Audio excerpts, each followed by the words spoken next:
Hello friends, for today's video, this is the first in a new series that I am tentatively titling A Fantasy Fan Reads and then fill in the blank. And for today, it is A Fantasy Fan Reads Fantasy Romance. And I'll get into the idea first as to what this video series is going to entail. Because of the first one, I want to ensure that you have an idea of what to look forward to in future installments within this video series. I will say though, if there is a different title that you all come up with that's way better, let me know, because in my notes, whenever I write this out, I put a fan reads. It's not tied to the name, so if you come up with a better title, I will incorporate that. But regardless, the idea of this video series is that I primarily read fantasy.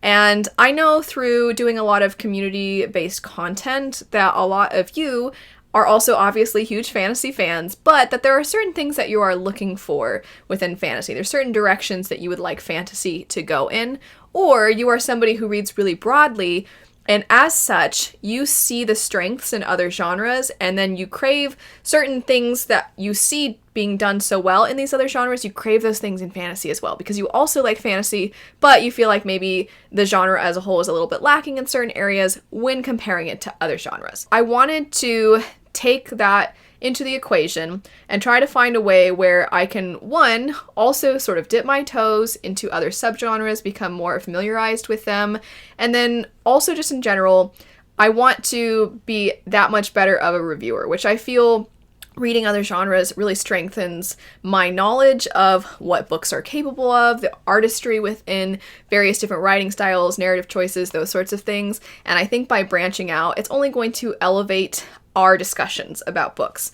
And on top of that, I often crave and really love to branch outside of my norm. As in the past, when I've done this, I have discovered some books that I absolutely adore and that I'm really taken aback by. And then it kind of shifts my perspective, makes me look through my lens a little bit differently than I have in the past. I wanted to start specifically with fantasy romance just because we're kind of in a weird space right now where fantasy and then fantasy romance, in some circles, fantasy romance is seen as a subgenre. In some, it's seen as its own genre. I'm going to call it a sister genre for now because I feel like that captures where we're currently at. It doesn't feel like it completely stands on its own. Sometimes it feels more fantasy than romance, and thus it almost seems like it belongs just under the umbrella of fantasy. That's the other thing too, is fantasy just the umbrella, and then fantasy romance should exist within it. Regardless, that's not really the point of the video, so I'm not going to harp on that for today.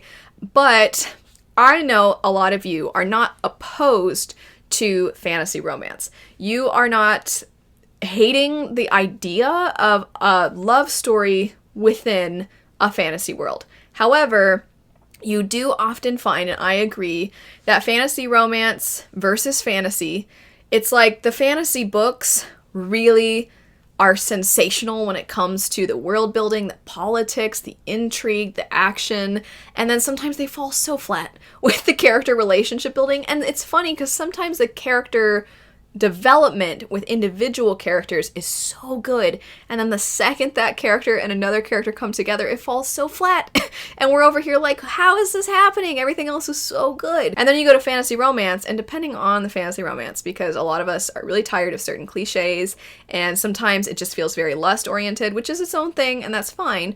But I think a lot of us do crave the strong relationship building. And so we turn to fantasy romance because we're like, well, it's got the world building elements, and it's got the cool escapism, it's got also potential for awesome action scenes, and there's a great love story in there, sign me up. And then we pick it up and it's just romance and the fantasy elements fall flat, or as I said, it feels like it's just instant attraction, and then it turns into just basically characters wanting to bang all over some kind of fantasy world. And sometimes when you add in fantasy elements, all that does is it's like, what interesting ways can we spice up the bedroom through fantasy elements? Like, what if instead of just being a hunky human, he was a hunky fae, so then he had wings too. We can make jokes about his wing size. You're like, can we somehow literally combine these two things so that we get the phenomenal world building, character relationship building, intrigue, politics, action, everything. I know I'm leaving other things out. There's great pacing. I'll throw that in there. Great writing. A lot of us like that. We want it all. We want it all. And maybe we're spoiled.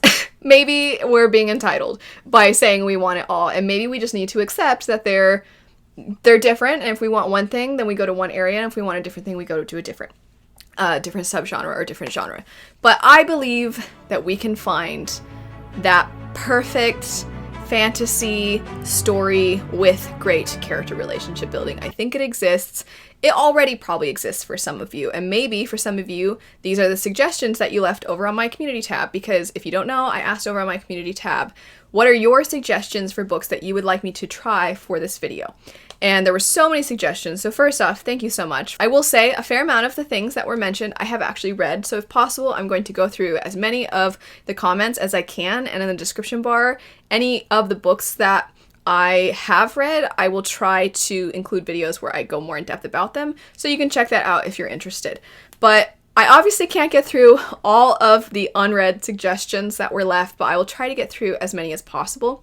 But regardless, some of you might be suggesting those because you genuinely think they're fantastic. I also said if you want to mess with me, you are welcome to include things that you think I'm going to personally hate.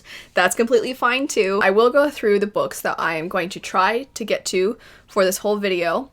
And in future videos, I might not get around to this many books because certain genres or certain subgenres are a lot more demanding. For example, epic fantasy oftentimes has just way bigger worlds. There's so much more to take in. You have to pay really close attention so that you can try to understand the foreshadowing of certain things and who's who and what this person wants out of this person, their motivations. And then also, certain genres just tend to have more demanding writing styles.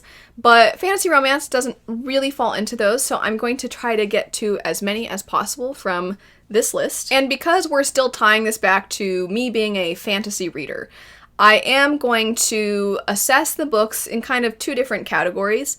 I'm going to assess them as a fantasy reader. Here are the things, that fantasy does well. Did these books deliver on these things? And because this is a sister genre and it does include fantasy elements, I am going to be very picky about the fantasy elements themselves, because a big question about contemporary romance versus fantasy romance is, could this just be contemporary? Did you really need to have this be a fantasy world? Because if you're not going to flesh out the fantasy elements, then why have them in the first place? If the magic doesn't make any sense, why bother having magic? Those sorts of things. So I am going to be relatively picky about the fantasy elements. However, I'm also going to acknowledge that fantasy romance serves a different purpose in a lot of ways. Oftentimes, it is about the romantic relationship, but on top of that, it's about the characters themselves. How do they balance each other out? How do they push each other? How do they grow together? And do they have a relationship that genuinely kind of makes us reflect, not just in our own relationships in general, but our own lives and how we process things and how we interact with other people? And is there also the factor of, oh my gosh, they're so cute, and when are these two characters going to get together? I'm going to look at all of those factors as well, because like I said, I understand that fantasy romance serves a different purpose. The first step then was to select the books that I was going to be picking up. The ingredients for this TBR recipe were, do I already own these books, and are these books easily accessible? And that was kind of a big factor. And that way I could try to get to as many things as possible. So, discussing the books that we are going to try to get around to for this video, we have Captive Prince, Radiance, Spark of Everflame, Reign and Ruin, That Time I Got Drunk and Saved a Demon, Daughter of No World, The Honey Witch, The North Wind, When the Moon Hatched. Some of these, if they are not working for me, I'm going to try to power through and not DNF them. But if they are big misses, I'm still going to allow myself to DNF, but I want to give these all a fair try. And if I DNF, I'll explain my reasoning. I also understand that some of these are going to be very different from one another. That's part of the reason I picked this selection, because some of these are, seemingly anyway, a lot more satirical, a lot funnier, a lot more upfront with what they're about, and then some of them feel a lot more fantasy leaning, some of them feel a lot cuter, some of them are also a lot darker from what I understand. Regardless though, this is the selection for this video. The next step is actually acquiring these. So some of them I already own, and I'll go through those ones first, and then I'll mention how I plan to get the next one. After starting this video and asking all your your suggestions. I actually found Captive Prince for very cheap at Bookman's, so I went ahead and grabbed a copy, and I'm hoping to jump into that one pretty soon because that one's been on my radar for a really long time. I actually read a book by that author that is considered young adult, and I really liked the writing style. So I am excited to see how that translates to adult, and that is one of the ones I've heard is a little bit darker. One of the ones I've heard is very cute would be Radiance. I already, before even asking your suggestions, had ordered a copy of this book because I have heard really good things from a lot of my friends here on BookTube about this author and the way in which they write the character relationships. So this is one that I had already grabbed, and then I saw a bunch of you also wanting me to read, if not Radiance, then at least something by that author, so that worked out perfect. Next up is one that I got as an ARC, and that would be The Honey Witch. This one seems like it's going to be a lot cuter, a lot cozier, so maybe not quite as much into the fantasy world element side of things. So this one might be more of like assessing its cozy factor as well. This next one is one that I actually got the audiobook for free through the Libro FM influencer program. If you don't know what that is, if you are a reviewer of any kind, you can apply to the Libro FM influencer program, and then every month they have a huge selection of brand new books that you can get the audiobooks for free. You don't have to use your credit. So I managed to get this book's audiobook, which is already a plus because I love immersion reading. I like doing a mix between the audiobooks and the physical copies. And this one was already a download, so that worked out really well. And that would be The North Wind. I don't know too much about this one. I got this physical copy from my library. It was readily available, so that one was easy enough to pick up. Those are the ones that I already had, so now looking at some of the other ones. That time I got drunk and saved a demon. From what I understand, this is very, very short, and I actually bizarrely got the audiobook randomly from Barnes & Noble because it was some kind of sale they were having at one point. And I've never used the Barnes & Noble audiobook service, so I will fill you in as to the ease of using that. But I was like, I mean, it's so cheap, so I'll grab it. And then I do like reading physical copies. I think it is a lot easier for me to retain the information that way, which is important given that I then relay that information to all of you. And so I went on the app Pango, which is essentially a used bookstore in app form, and I bought a used copy of that one. So it's not yet here, but it will be here rather soon. I also had so many Pango books, so I basically got this one with what I would call store credit. Next up, we have Spark of the Everflame. This one I also found on Pango. I was really surprised because this seems to, if I understand correctly, be a self-pub work, and sometimes it can be kind of difficult to find self-published works outside of Amazon. So I was really pleased to see that somebody had a copy on Pango, so I picked that one up through there. Daughter of No Worlds, I also found on Pango, so yay, because I actually found this one at my local used bookstore, but it was a new copy, and so it was still really expensive. Usually they have used books, but occasionally they get brand new books in, and those ones are obviously expensive. They're more expensive than the used ones. So I was like, yeah, I'm gonna see if I can find it on Pango, and I did. Yay. When the Moon Hatched, I didn't end up getting from Pango, and the reason being that it would seem this one was originally self-published and then is traditionally published, and so the one that are being sold on Pango are the original edition, and people are selling those for a lot of money, and I'm like, well, first off, I don't even know if I'm gonna like it. Second, that's not really that important to me, and third, I don't want to spend that much money. So I did buy this one from Amazon, and I try not to buy things from Amazon as much as possible because I prefer supporting my local bookstores, and also on Pango it's nice because then you're helping out fellow readers, and this was one I just couldn't really do that with, but fingers crossed that I like it, and if I do end up liking it, then I believe this one is kind of blowing up, and I actually think that it was traditionally published in paperback first, and then a special edition is going to come out later. So if I do end up really liking this one, maybe it's one that in the future I can order through one of my local bookstores in hardback edition or something like that. We'll see though, because I don't even know if I'm gonna like it. Later that day, I actually got an email that one of the books was ready to pick up from my local library. So I went ahead and got my very beat up shoes on, and I made sure to give Luna Bear a treat before I left because it is always a really sad time when I have to leave her. But anyway, she got her treat, and I went ahead and got all the essentials. I figured I'd bring you with me to the library. The Steve keychain is a nod to What We Do in the Shadows, for any of you that have watched that show. But anyway, had to give Luna Bear a little bit more love before going, and then jumping into the awful heat that is Arizona. So it is currently 107 in my car. So I felt it was important for you to see me struggle to put my seatbelt on, because if you don't know, in really hot places, your seatbelt buckle burns you and it sucks. So now I'm in my library getting Rain and Ruin. Heard good things about this one from some of my friends, so I'm really hopeful that I like this. Then we go ahead and check it out, which I didn't need to show you this. I just really like the sound that the computer makes. Putting it in the shade so it's not in the sun, and then returning to Luna Bear. The best part about coming home, she does this really cute thing where even though she has a doggy door, she doesn't go in before you. She waits for you to open the door so she can go in with you, and it's very cute, and I love her. My general thought upon starting these books and starting this TBR was, what have I done? Why am I doing this to myself? It's not the book's fault. It's just certain things were not what I was expecting. Certain things were not for me, I think is a good way to put it. And then other things I'm just like, wait, but what? How is that here though? And I'll get into specifics.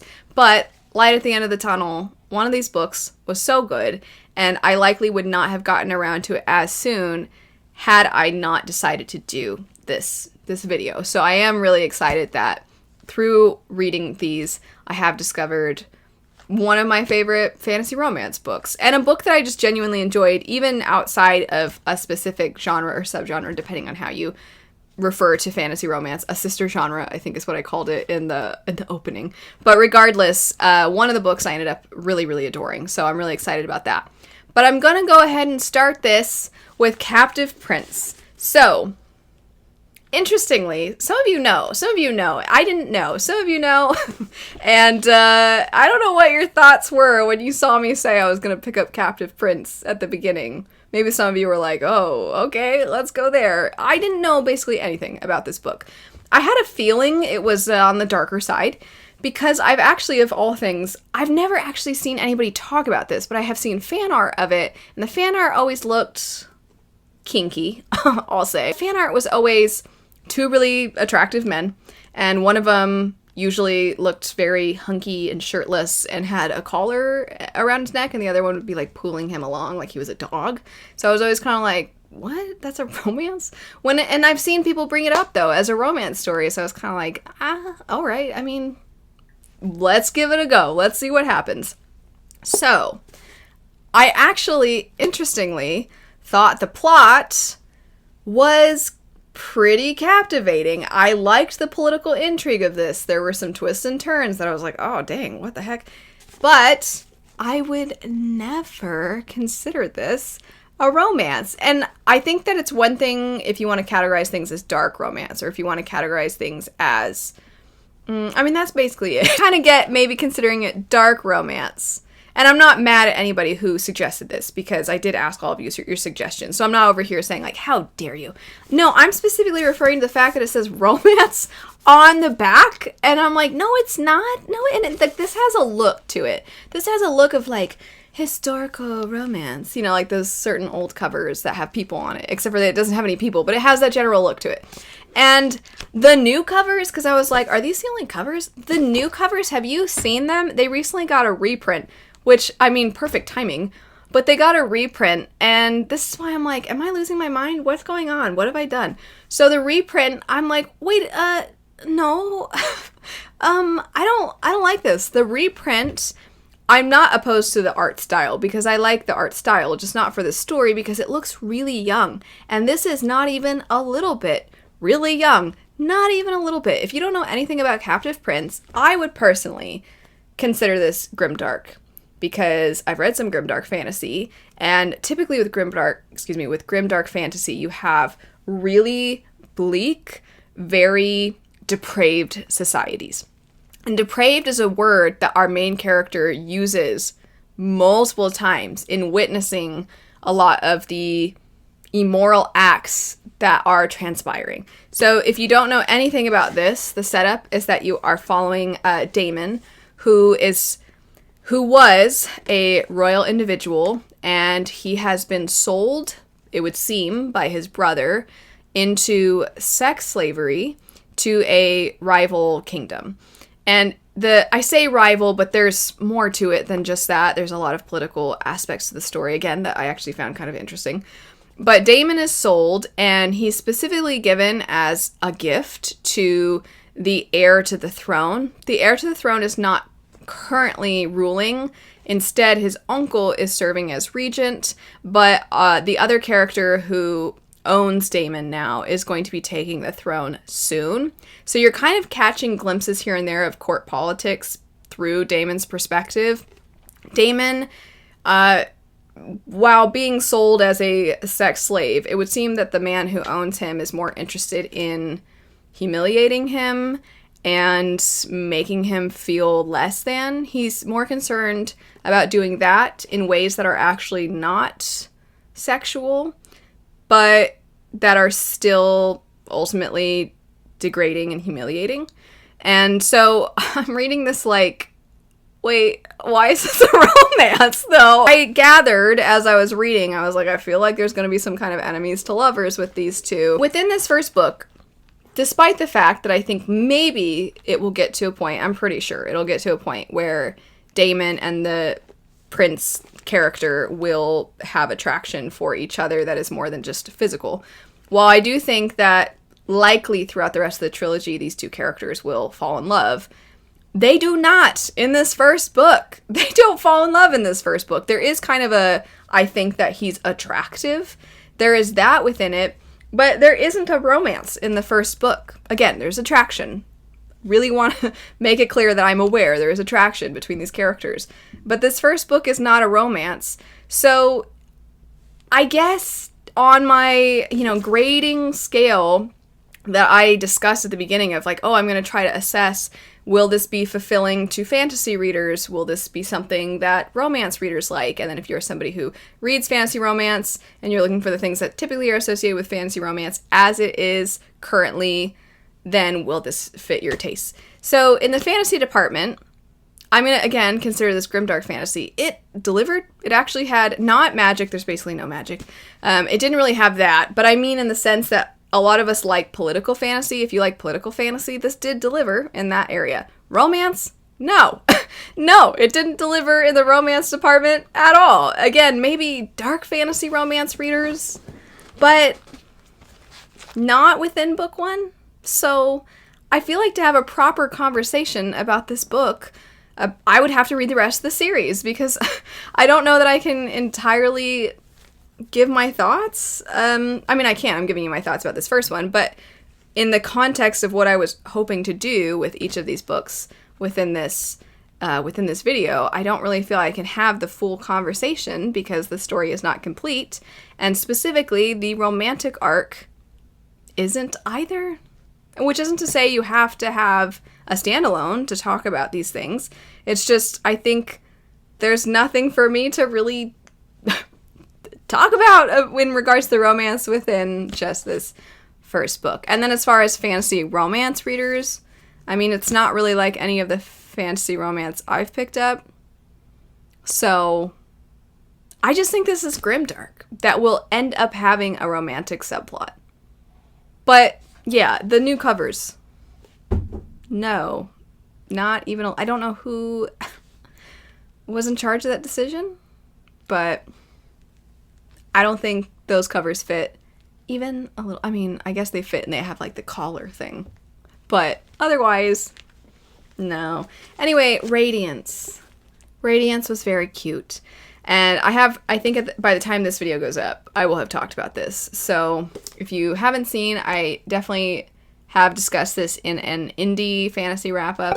But I did think this was very, very cute. I completely understand why a lot of people point to this, because I think typically what we see a lot of in fantasy romance are characters that have very similar personalities. My dog is barking at what? I don't know.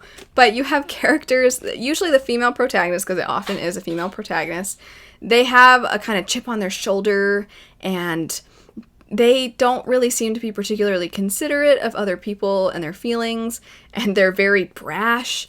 And then you have a love interest that would do anything for them, and I've described them before as either being doormats or being alpha males, and they're very possessive and a little bit dominant in their personalities, or a lot dominant in their personalities. And you have these two extremes, and that seems to be the main focus. Whereas in this, you have enemies, well, not enemies to lovers within the characters themselves, but their countries are, and their races are enemies and have been for a long time. But these two are kind of bridging the gap, and they are basically different species almost, in that while both humanoid, the male love interest, his group of people are different. They're almost like vampires in a sense. These two characters are expected to marry, and upon first meeting each other, they are very honest, and they're very upfront with each other, and they're very respectful of each other, and they both care very much about fulfilling this marriage alliance. And it is through this common interest and goal in trying to be good spouses to each other that they grow to have a friendship, and then from a friendship that turns into love. And it was very cute. I don't really think that the fantasy elements themselves, while there were some political aspects that were somewhat interesting, I don't think the fantasy elements were quite everything I am looking for from the fantasy side. They were there enough and fleshed out enough that I think they did their job. And certainly this type of story couldn't happen if it wasn't fantasy, as you couldn't have these two races of beings. And we're not marrying vampires on Earth. So in that sense, I think that the fantasy elements were applicable and necessary and done well. But I do kind of wish there was a little bit more with magic, and I think their cultures were definitely well represented, but I think I just wanted more out of the fantasy. However, I don't think it was poorly done. It's just not as much as I typically would want.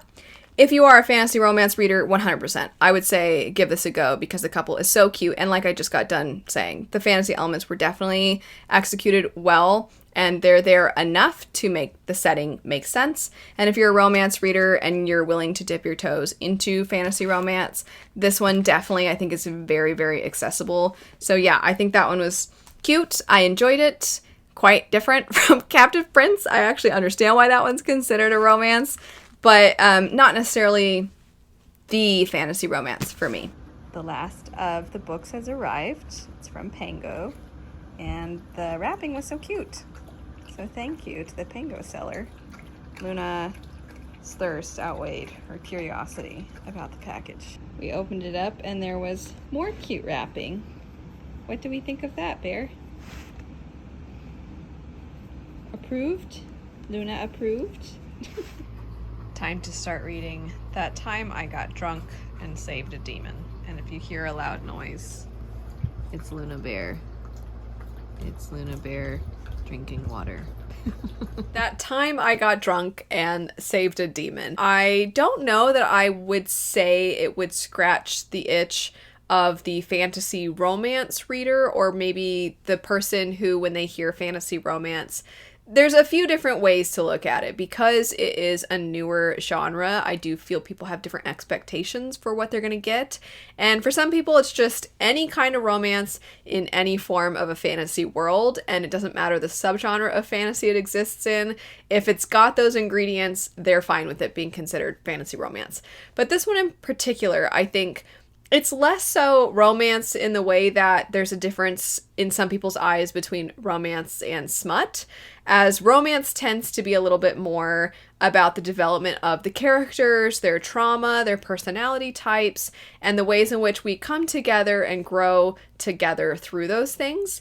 And then smut is primarily the way in which we physically come together. And I think that this book absolutely leaned into that. And so if you are somebody who's more so looking for what I described from the romance perspective, but you're looking for those things within a fantasy world, I would say this is less so that. This is more so traipsing about the land with a lot of angst and pining and lustiness, and then talking dirty to each other and then finally doing stuff and then talking dirty to each other while they're doing stuff, and then we walk around some more and then we do stuff together some more, and there's a little bit of a plot. It's kind of bare bones present, but I wouldn't say the fantasy is necessarily really well fleshed out or like there's some interesting cool magic system. The breakdown of the synopsis is that there is a woman named Cinnamon whose family are spice merchants. She discovers a man one day that seems like they are in need of help, so when she goes to assist them,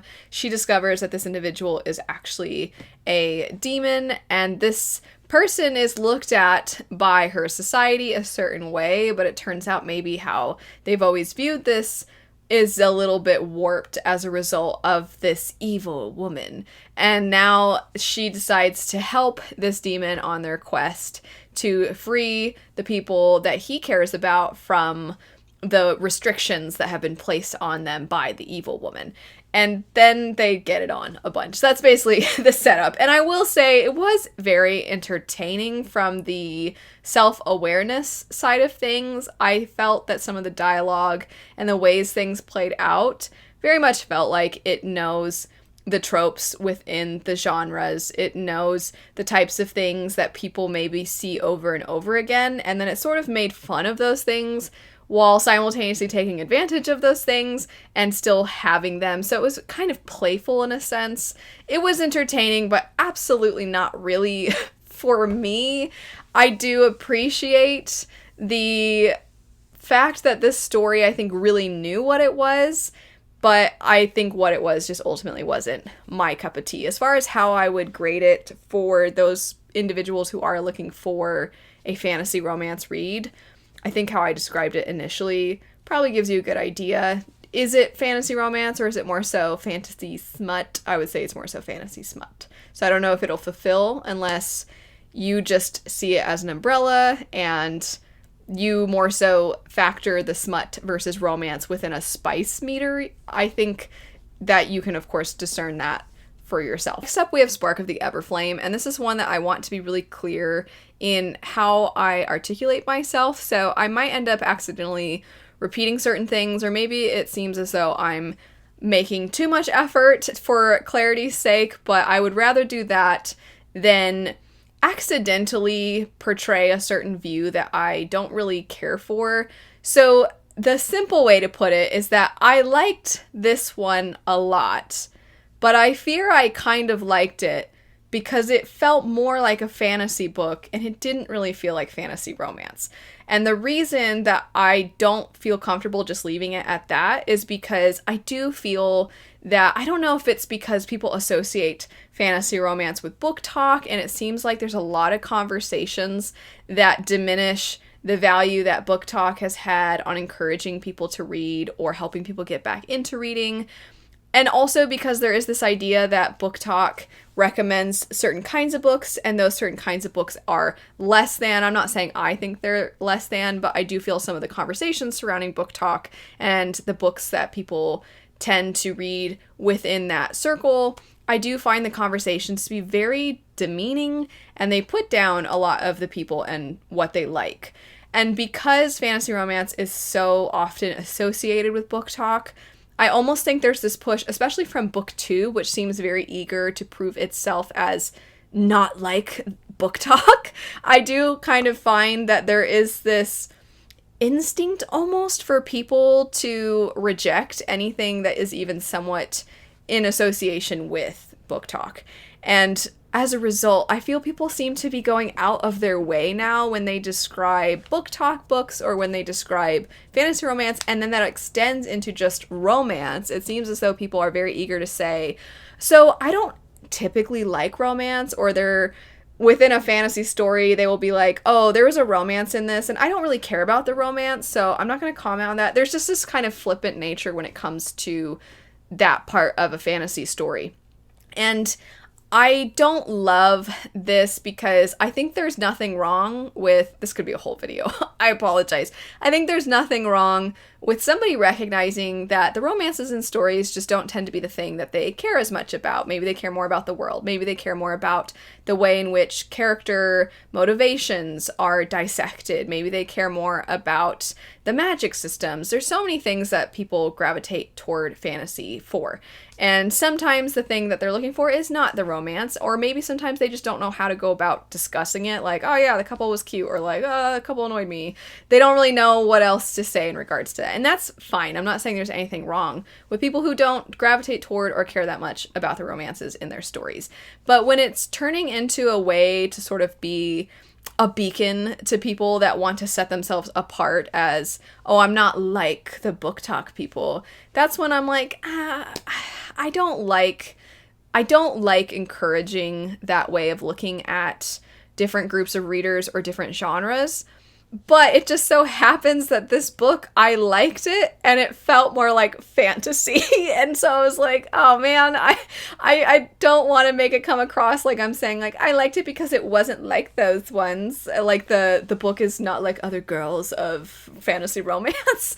I didn't want it to come across like that. So apologies for this little detour I took. I know this side quest was not worth the trophy, but I just really wanted to make clear that I liked this one, but it wasn't the absence of romance that made me like it. But let me give some more details about this one. The setup for the story is that you follow this young woman named DM, and she is living within a society that is primarily broken up into two sections. There's those that live basically without, and then those that live with, meaning there are some people that have a lot less and some who have a lot more. And within the a lot more, it includes power, magic, the ability to control laws, politics. There's just so much that this half over here has, and everybody else is just sort of obeying what these people put in place. And so our main character, DM, has grown up facing a lot of hardships. She is somebody who is taken after her mother's footsteps in that she becomes a healer like her mother, which is a good trade to have, as it is one of the valued things within their society that you can't really take away. So she definitely has a lot of agency, and she definitely has a lot of resilience. Within the story, you find that she also has a family, which I feel is lacking in a lot of stories. It's not fantasy or fantasy romance exclusive. It's that a lot of stories you don't see the characters having a family unit. So she does have those things. She has people that she interacts with that are somewhat like mentor figures. She has a character she interacts with who is basically like a boyfriend, you could say, and a childhood friend. And there's a lot of different people within her life, similar to how a lot of human beings' lives are, which I felt really enhanced the story, and it provided something I feel is missing in a lot of fantasy. So I did really appreciate that. And then the plot sort of kicks into gear at the beginning when our main character's mother goes missing, and this sort of sets DM down this path of wanting to know what happened to her mother, and it seems very much like her disappearance is tied to some of the ways that their entire society is set up and broken apart. I don't want to say too much from there, as I do think some of the discovery of the plot is part of the fun of this story.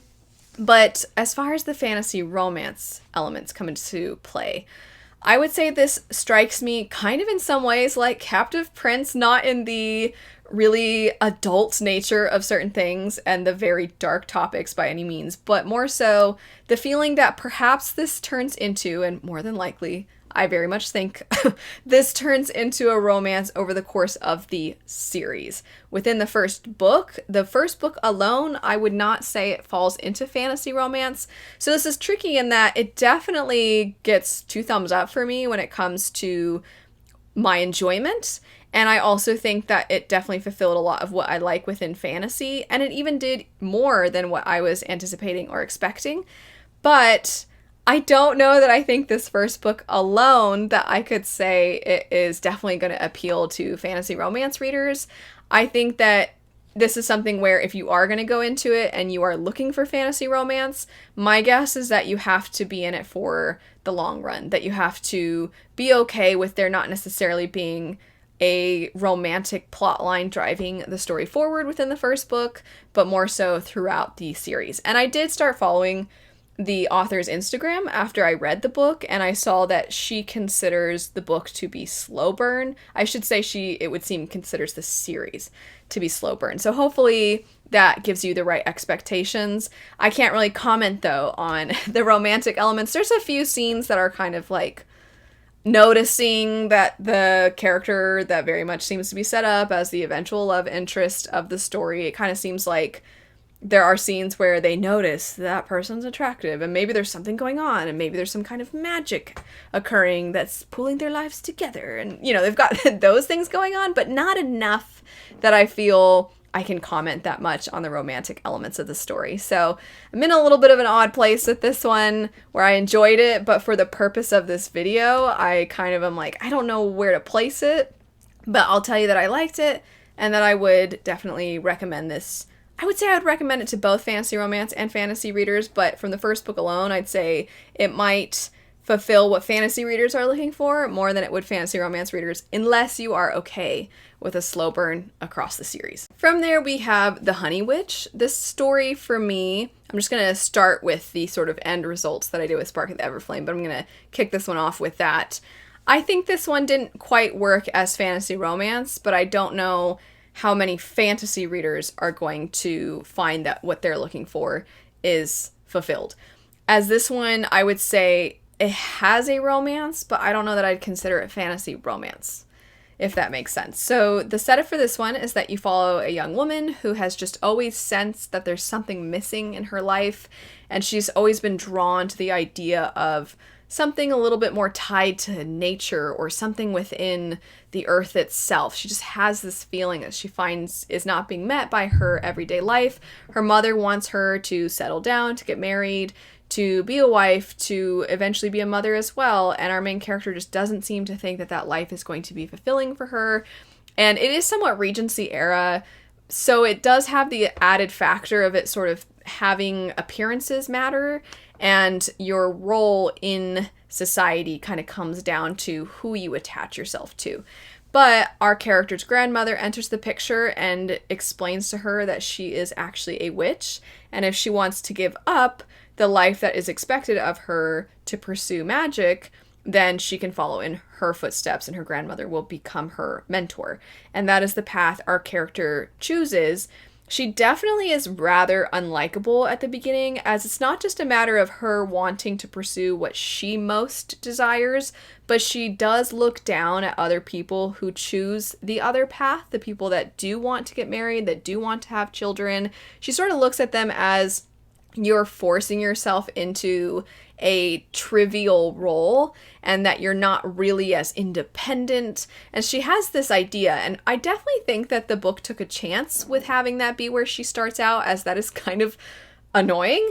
And I will say I do feel that this allowed for there to be growth for the character throughout the story, for her to recognize that just because people pursue different paths does not necessarily make one path better than the other, and there are things that are different about your life, and there are certain things about both paths that are things that you won't have if you choose one over the other. So one of the things our character discovers through choosing the path that she does is that she finds herself to be extremely lonely, and she craves having friends and companionship, and eventually she does find that she does sort of want to have romance in her life. And you can imagine, though, that she recognizes had she initially pursued that path, she would have always wondered about the sense of independence and the ability to pursue knowledge the way that she always wanted.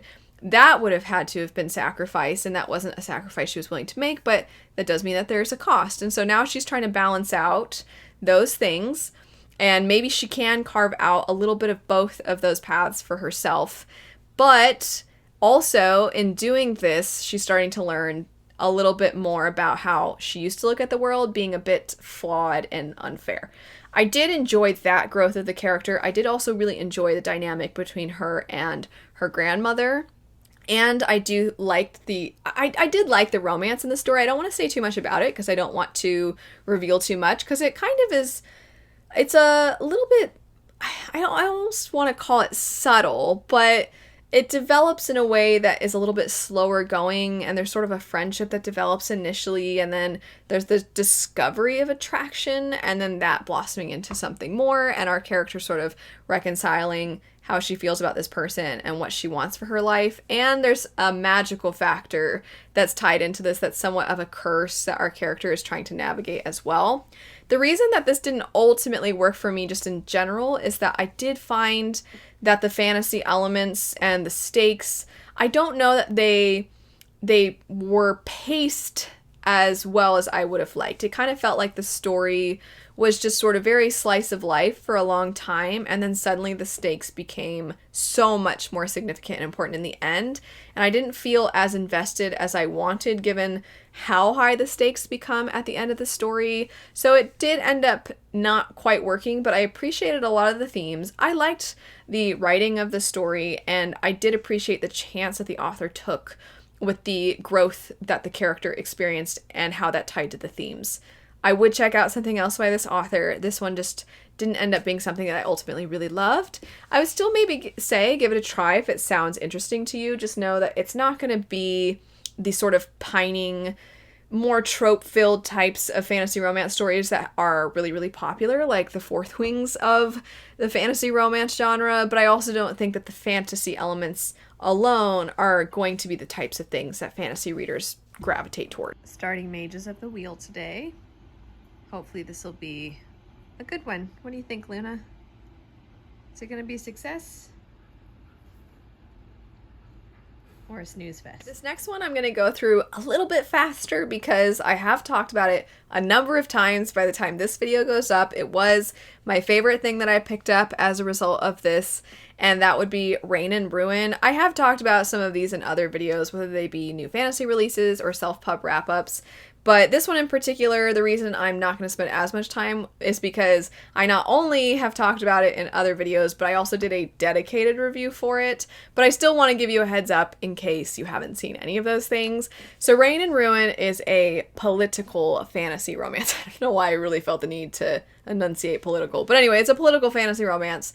And to me, it is not just my favorite from this list, although I will say I love political fantasy, so I'm a little biased. But I actually think it fulfills both fantasy and romance the best out of any of these on this list. The setup is that you follow a young woman whose father's health is deteriorating, and that includes his ability to be aware of what's going on around him, and our main character has to try and not only take care of him, but keep his deteriorating health a secret from his grand vizier and his council, as they are going to very quickly try to pull power from him if it is made known that their sultan is no longer the person that they knew him to be before.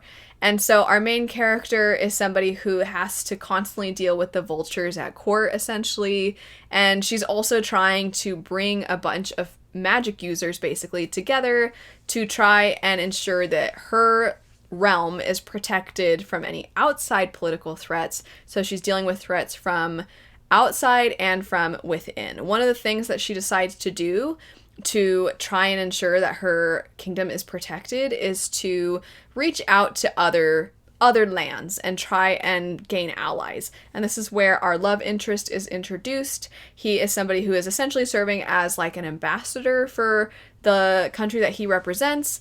So he comes here, and not only do you see that the other character is dealing with politics and court intrigue, but he enters the picture totally clueless. He doesn't know who he can trust. And I think both of these characters are really likable. I thought that the attraction for them felt realistic. I really was rooting for them to be together. I really found that it was kind of firing on all cylinders, whether they be the fantasy, world building details, the political side of things, the character development, and the romantic relationship. Plus the magic is really cool, and the way that the author had these smaller bits of things tied to the magic I thought was really cool. So for example, our main character has the ability to whisper something and then carry it along the air to somebody that she wants to hear what she's saying, which is such a cool ability, but it's also well integrated into the story from the intrigue perspective and the way she's trying to navigate if she's noticing things around her she can kind of whisper to somebody that she trusts to go handle something based off of what she's just overheard. And I thought that was such a cool, very small way to tie the magic in.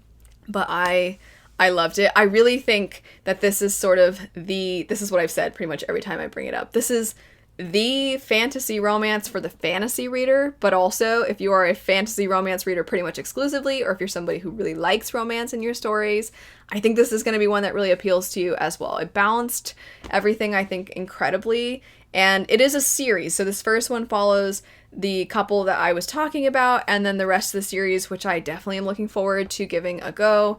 The other books are going to follow other couples who are also sort of building upon the plan that you see laid out by our main character in this first one. So I do look forward to getting to know the other characters throughout this story. I know for a fact one of the books in this series actually follows a side character from this one, so I'll definitely be excited to see how that story plays out. But I am very much enjoying this one, and I know the series isn't done, but that there's a number of books already out, so I do look forward to reading more of these. A little update on When the Moon Hatched. I am over the halfway mark by quite a bit. It's almost 700 pages, and I only just started tabbing things, and I've already put so many tabs in, and some of these I went back and put in, so I really only started them about in this area, but then I went back to some spots that I didn't want to forget about. And I'm a little bummed to report in that these are not positive. There are things that are kind of driving me up a wall. This book is very much wearing its inspiration on its sleeve, I would say, in a lot of ways. It's kind of a combination of different Sarah J. Maas characters and their arcs and scenes, and a lot of just stuff from Sarah J. Maas's work. So currently this is turning out to be a miss. I shouldn't probably say currently. I should say this is a miss, and I just need to finish it, which is a bit of a bummer because I was really looking forward to this one. But that's okay, because that means it's probably going to work for a lot of other people. It does seem to be working for a lot of other people. I know a lot of readers like things that feel very Sarah J. Maas inspired. The next two I'm going to mention together, as they both utilize something that I think is going to either be a hit or a miss, depending on whether you like this thing. And those two books would be The North Wind and When the Moon Hatched. These two stories are quite different from each other in their synopses, but the thing that ties them together is the fact they both seem to be things that I could see appealing to fans of Sarah J. Maas. And the reason for The North Wind being categorized in such a way is that this one, to me, plays out in a similar way to A Court of Thorns and Roses. You have a character that is very protective of her sister, but she's kind of the one that goes out and hunts and takes care of finding food and resources, you could say, for her sister, and she's willing to put herself through so much so that her sister has a little bit more of a semblance of peace and happiness. And then there's an individual who is this powerful being who comes into the picture and initially is going to take our main character's sister, but instead takes our main character by accident, because our main character sort of switches places with her sister to protect her. And this character sort of whisks her off to his land and then discovers that he's been tricked, but at this point it is too late. And similar to A Court of Thorns and Roses, it is a Beauty and the Beast retelling. So you're seeing the ways in which these two characters initially don't really want anything to do with each other, but slowly they get to know more about each other. Our main character is getting to understand a little bit more about the stakes and what's going on within this side of the world that she normally wasn't privy to, that she didn't really know all that much about, and she's starting to recognize there's a lot more at play than she ever really realized, and that the simplicity of her previous life would have never allowed her to know. And through all of this, she is not only having growth within herself, but then of course there's development between herself and the other character. And this one, I think, for me personally, I actually really liked the development of the characters initially. I do think that once it became more romantically driven, I felt like a little bit the other sides of the plot sort of started to, it's not that they went away entirely, but I just didn't find the balance was quite fitting what I was hoping for. Plus, I think that this book is just building upon something so many of us have seen before, which for me, I don't want to go as far as to say it was a con. It just didn't ultimately stand out as much as maybe something like Rain and Ruin did, or Spark of the Everflame. And I do think, though, that there are some people that are really going to enjoy this one. I liked the writing. I liked the way in which the descriptions were written. I liked the main character recognizing that there's a lot of things she has done to cope with a lot of the trauma that she's experienced, and we're sort of dissecting that. So I really enjoyed all of those things. I didn't dislike the romance in the story. I just didn't find that I was really wanting these characters to be together quite in the same way that I was wanting from something like Rain and Ruin. With When the Moon Hatched, it's almost difficult for me to talk about the ways in which this was similar to Sarah J. Maas's works, because if I say, I'm afraid that it's going to spoil the entire book because certain things were so similar. But I'll say that there are some similarities to Throne of Glass, and maybe just leave it at that and not say any more because I really don't want to spoil things.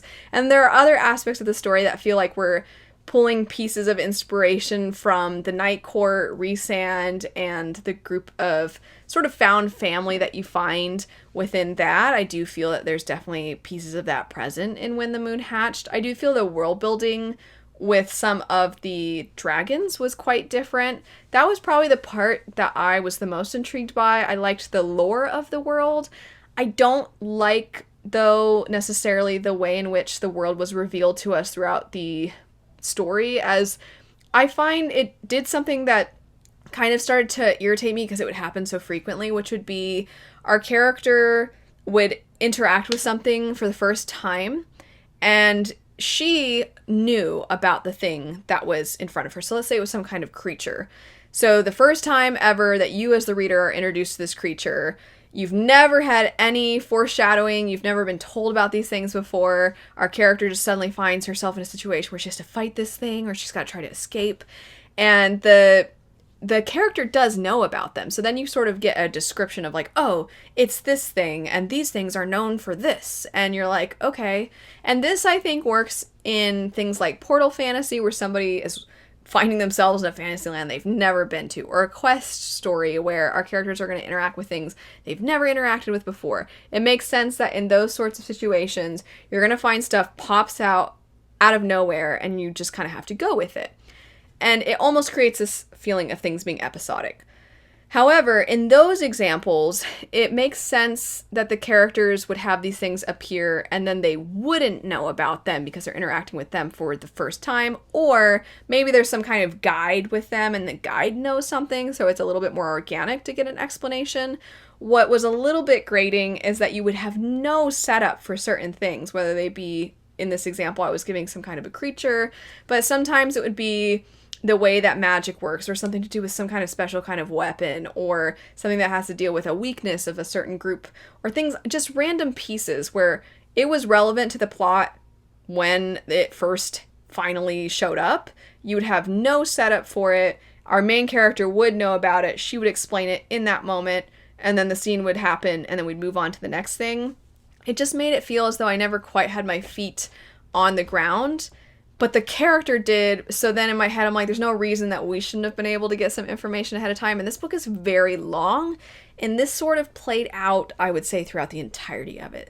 So at some point I just felt like it felt like a mashup of so many different things. And what I think would have helped is if this first book alone had been broken up into multiple books.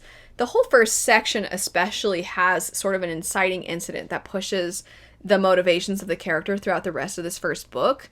And I didn't really buy into those things or care about them whatsoever, because similar to the way in which the world building is done, the inciting incident is also kind of like you're introduced to the thing that matters to the character, and then said thing is gone, and our main character is furious, and then she's determined, but it's like I had no time to get to care about this thing. And I think if we had just stuck to the setting at the beginning for a lot longer, got to know the character a little bit more, got to know about the thing that she cared very much about, and then sort of settled into this world, because the world is quite large and epic and cool and interesting, but if we'd had time to settle into it a little bit longer, I think I would have been so much more invested. And then maybe we could have ended with some kind of exciting things that occur either as a part 1 or as the end of the first book even would have been fine with me. And then we could have moved past that, but taken more time. That, or there were a lot of things that maybe for my taste we could have cut. So the pacing was a big thing for me. The pacing and the execution of the world building, it just really kind of wasn't my cup of tea. I did not care for the relationship in this one because I found that it fit pretty much all of the check boxes for the popular tropes, and it just felt like a relationship I had seen so many times before. So this just in a lot of ways didn't quite work for me.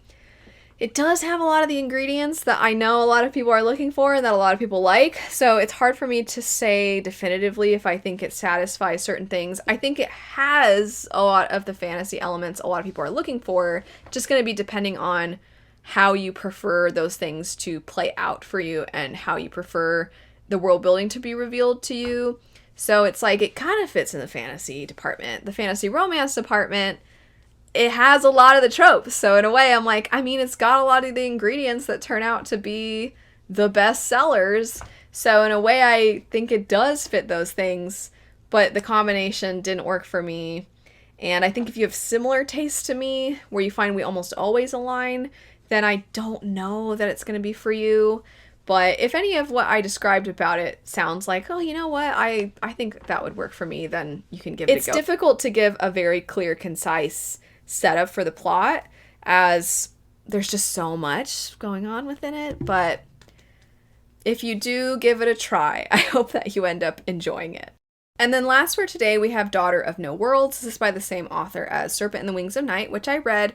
I liked it. I wouldn't say I loved that duology. I know there's other books that kind of are also part of that series, so it's sort of is it a duology or is it more than a duology? But I read the first 2, and that's sort of like the conclusion to a specific arc. This is unrelated to that story. You follow a young woman who has had a horrible childhood, and the first years of her young adult life have been filled with a lot of hardships. So she was sold into slavery. She served a master for many years, and he did put a price that she could try to meet if she wanted to buy her freedom. And she has spent the last 8 years of her life trying to earn enough money so that she can escape, or at the very least buy her freedom. And this does not go over well. And then from there, she's sort of on the run, and she's trying to desperately cling to this hope of this group called the Order, that she feels if she goes to them, she can learn more about magic. She might be able to convince them to intervene and help save so many lives, help so many of the people that, similar to her, faced a lot of hardships within slavery. So this is the hope that she has, and this is the direction that she goes in. So in her pursuit, you are seeing the way in which she's processing so much of her trauma, not just from what you see at the beginning, but just so much of what she's gone through. She has people she cares about that she wants to go back for, and she is very selfless in that she, almost to a fault, does not consider her own life and her own happiness. She just wants to do what she can to help other people. And so I liked her as a main character quite a lot. I think there was so much to unveil about her character, and I also really liked the love interest in this one. One of my favorite love interests out of all of the books on this list, and out of a lot of the fantasy romance. And I think a lot of it came down to the fact that I do find this author, she does take a lot of time to craft the love interests. She makes them feel like their own people, and she takes the time to, similar to the main characters, dissect these individuals to show that they have trauma, to make sure that you as the reader understand that person's motivations, but you also kind of alongside the main character, you're sort of getting to know them as the main character does, and then once that character knows them, then you sort of open the door a little bit more and you get more insight into them. And I like the way that that plays out. I have found in both Serpent and the Wings of Night and in Daughter of No Worlds, though, that there's something about the worlds that I like and I'm intrigued by, and then we don't quite expand on them as much as I would like. And I don't necessarily think that's going to be a problem for other people. I just find that I get pieces, especially in this one, which I liked quite a bit as it was pretty unique in how they pull their magic and utilize their magic. I liked it. I thought it was cool, but I also just never felt like I had enough information, and then thus the plot was not as developed as I wanted it to be. So then as the story progressed, I found myself becoming a little less invested, which was a frustration because I really liked the way in which the characters were explored, and I liked their relationship a lot. And as I said, I liked the love interest a lot. But I just didn't find I got quite the world building that I was hoping for. I do think, though, that this is definitely going to work for fantasy romance readers, and I could see this working for fantasy readers depending on how much fantasy you want in your story and how much time and page count you get dedicated to the fantasy. Overall, I would say my favorite out of all of these was definitely Reign and Ruin, and also I think this is the best balance of both. I think that Spark of the Everflame, each installment after, I like just as much. I think that this one would probably be up there as well. I'd say the ones that didn't work for me basically at all would be When the Moon Hatched, unfortunately, and probably That Time I Got Drunk and Saved a Demon, because that one is just, it's just kind of smut, which is fine. It's just not my thing necessarily. And then a lot of the other ones sort of sat in the middle. So Radiance, to me, the couple was cute, but didn't quite deliver on the fantasy as much as I would have liked. The Honey Witch, I'm kind of like, it sort of had a mix of both, but also simultaneously not enough of both sides. Daughter of No World, I feel like if this were broken up into tiers, it'd be sort of like the top end of this middle tier, I would say. The North Wind, I had kind of mixed feelings for. Captive Prince is just, I'm like, I don't know what to think of that one, because I'm like, I still think it's grimdark. I don't think it's a romance. Again, I really want to emphasize with that one, I'm not saying similar to what I said about Spark of the Everflame. I'm sure there's a romance that develops over the course of the series, but I still feel like it fits more comfortably in grimdark than it does fantasy romance. But anyway, we've already had a conversation about that. So, kind of mixed things all around. This is a definitely interesting little experiment, and I am looking forward to continuing on with some of these series. I'm looking forward to diving into some other subgenres of fantasy or just other genres entirely and doing something similar. But I did enjoy this experience overall. If you have any recommendations for anybody that comes to this and they're looking for fantasy romance recommendations, feel free to leave them. If I have other links to other videos that are similar or relevant to the things discussed here, I'll have that in the description bar. And then also, based off the things that I did enjoy, what recommendations would you have? And then also, based off the things I didn't like as much, if you in your head are like, okay, if you didn't like this, I have a feeling you would like this other thing over here. Feel free to give recommendations in that way as well. Thanks so much for watching, though. I hope you have a great rest of your day, and I'll see you later. Bye.